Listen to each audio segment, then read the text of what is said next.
Thomas gripped the steering wheel a little tighter as his hands were sweating, and he tried to disguise his nervousness while looking in the rear-view mirror. Beside him, Elisa was adjusting the brown hair that framed her delicate face. "They're going to love you," Thomas said, trying to convince himself as much as her. It was the first time Elisa would be meeting his family, an important step after 5 months of dating. Thomas was the youngest. He was 28 years old and had a shy smile he had inherited from his mother. He had always been the most introspective among his siblings, observant, careful with words and gestures. "I'm nervous," confessed Elisa, adjusting the skirt of her floral dress. "What if they don't like me?" Thomas smiled, holding her hand. "It's impossible not to like you." Thomas's parents' house was in a quiet neighborhood, with old trees lining the sidewalks and well-kept gardens. It was a construction from the 80s with a spacious porch and large windows. As they walked to the entrance, he told Elisa how his brother, Michael, used to climb that huge tree in the backyard, and how he himself broke his arm, trying to imitate him at the age of 7. "Mum panicked, but Dad carried me to the car singing some silly song to make me stop crying," he recalled with a nostalgic smile. Upon opening the door, they were greeted by the unmistakable smell of the Sunday roast that Lauren, his mother, had been preparing for years following his grandmother's recipe. Thomas took a deep breath, instantly feeling at home. What they didn't expect to find, however, was the sound of laughter coming from the kitchen. Not polite or restrained laughter, but genuine guffaws, the kind that make your eyes water.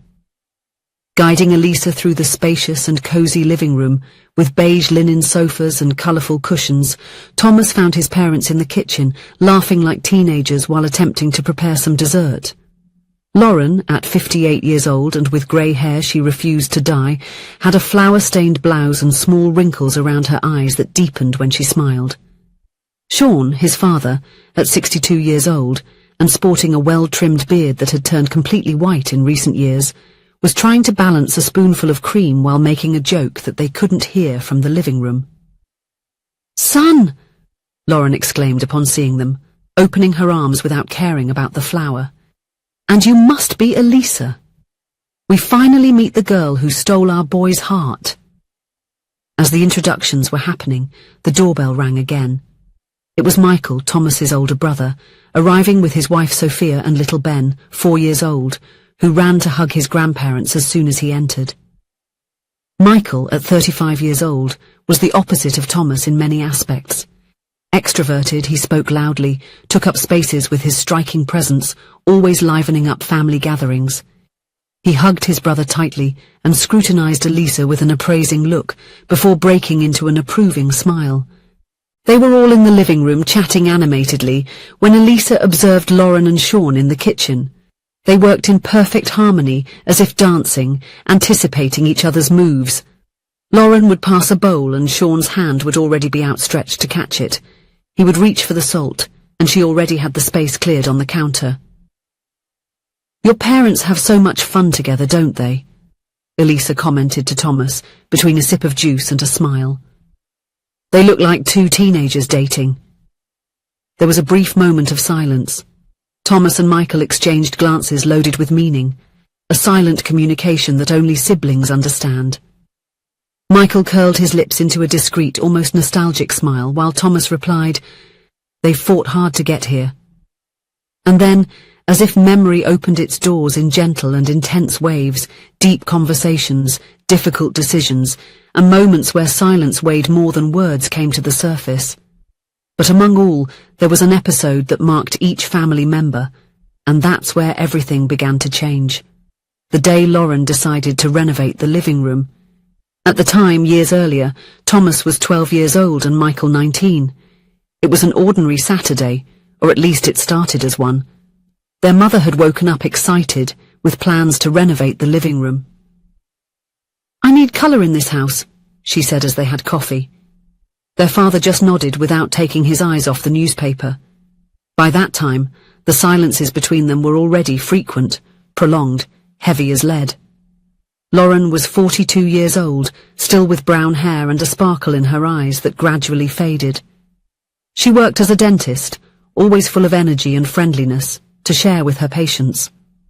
Sean, at 46, was a manager at a construction company. In recent years he had started arriving home later and later, always justifying it with meetings, deadlines, responsibilities. At first, only once a week. Then, almost every day.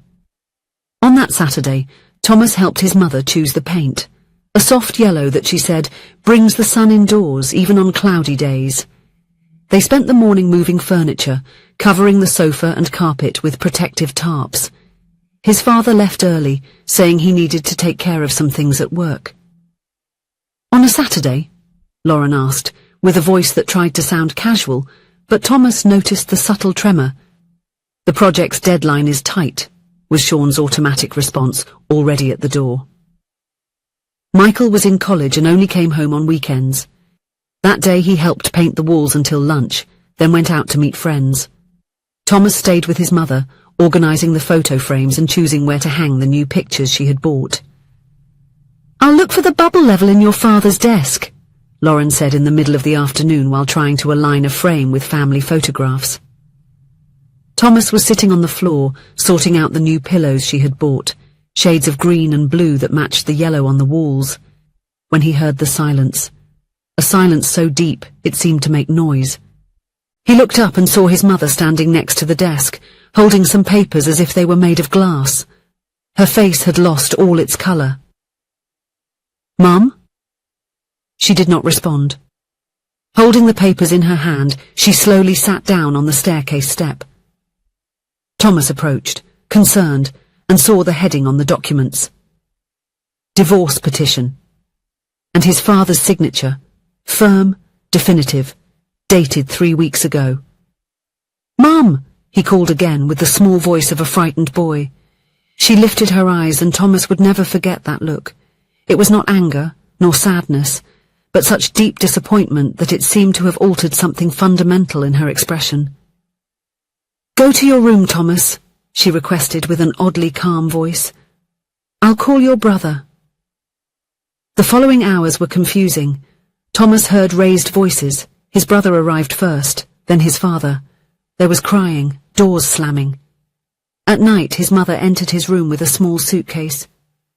"We're going to spend a few days at Grandma's house," she said, trying to smile. "Pack your things, dear." For 3 weeks they stayed at the maternal grandmother's house. Thomas remembered tense phone calls, whispered conversations, and his grandmother telling Lauren, "You deserve more than this, my dear. You've always been too strong for your own good." Meanwhile, Sean was alone in the house. For the first time in years, he faced the silence he had cultivated himself. The absence of Lauren and the children created an echo that reverberated through the freshly painted walls, the corners of the empty kitchen, and the dark hallways at night. He made the decision to separate on a foolish impulse, almost like someone signing a contract without reading the clauses. In the environment he lived in, divorce was already treated with naturalness, marriages broken for trivial reasons, small grievances that no one had the patience to heal. But just seeing Lauren with the papers in her hands, her eyes watery, the children silent, confused and hurt, it hit hard. He already regretted it. Those documents had been stored in the drawer for days, like a weight he didn't have the courage to remove from there, nor the courage to face Lauren. Instead of confronting the problems, he chose the quickest, yet most cowardly route. And now, everything hurt. It was during this time that Sean sought out Richard, his friend of decades, a sensible man with a 30-year marriage. They met in a cafe near work, and Sean, for the first time, spoke about how he had distanced himself without realizing it, how work colleagues, younger men, single or in second marriages, had subtly influenced his choices. "You can't rebuild anything with a good person if you're surrounded by people pushing you over the edge," Richard said, while calmly stirring his coffee. "Stay with those who want to see your marriage work, not those who encourage you to give up." Those words hit Sean like a punch. He realized how he had started to undervalue family dinners, how he valued the approval of colleagues who invited him to happy hours more than Lauren's smile when he arrived on time. There was no other woman, as Lauren initially suspected, but there were other values, other priorities he had placed above his family. The next day, Sean drove to his mother-in-law's house. He asked to speak with Lauren in private. "I didn't come to ask you to come back," he said, surprising her. "I came to apologize for being cowardly, for making decisions on my own when we promised 20 years ago that we would face everything together." Lauren didn't respond immediately. Her eyes, however, lost a bit of that hard disappointment, replaced by a cautious curiosity. "I don't know if I can trust you again," she finally said. "I know," he nodded. "I'm not asking for immediate trust, I'm asking for a chance to rebuild brick by brick if you want to." A week later, Lauren and the boys returned home. It was not a triumphant return, nor was it full of sweet promises. It was a quiet, careful beginning, filled with contained expectations and fear of new disappointments. Sean started working fewer overtime hours. He began to participate more in the conversations at the table, to ask about each other's day. Lauren, in turn, kept a protective distance. She didn't want to offer her heart again only to have it neglected. But at the same time, deep down in her heart, she wanted them to work out, to be together as a family again. The following months were of slow rebuilding. There were discussions, difficult moments, nights when Lauren cried alone in the bathroom, remembering the signed paper she found in that desk. There were moments when Sean felt he was rowing against the current, that perhaps it was too late. But there were also small breakthroughs. The first time Lauren genuinely laughed at something he said 4 months later. The first spontaneous touch when she held his hand during a movie 6 months later. The first time she said "I love you" again, almost a year later. For Thomas and Michael, that period was a silent but impactful lesson. They saw their father learn humility. They saw their mother learn to set boundaries. They saw that love was not just a feeling but a daily decision, a constant effort.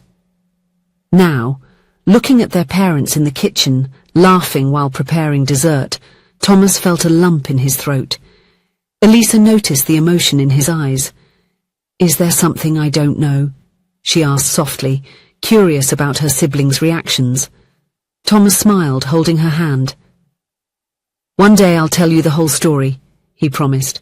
"But what matters is that they taught us true love isn't just about starting together. It's choosing to stay together, even when it would be easier to give up." At that moment, Lauren and Sean returned from the kitchen carrying a perfectly golden apple pie. Lauren slightly stumbled on the rug, and Sean caught her naturally, as if their bodies knew exactly how to fit together after decades together. "Careful, dear," he said softly, with a look that spoke of much more than just a pie in danger. "Always taking care of me," she replied with a smile that their children recognized as the same one from years ago, when she was a child and everything seemed perfect. And in that moment, for them, it was the greatest proof that something broken could not only be fixed, but could become even stronger and more beautiful than before. Like kintsugi, the Japanese art of repairing broken pottery with gold, turning scars into beauty. "To family," said Sean, raising his glass, "and to the stories that brought us here." The glasses clinked as outside, the sun slowly set, painting the room with the same golden hue as that afternoon so many years ago, when Lauren decided to bring colour to the walls and unknowingly embarked on a journey that would save her marriage. If you enjoyed the story, please leave a comment with a rating from 1 to 5 to show how much you liked it. Also, watch the video that is now appearing on your screen. See you soon.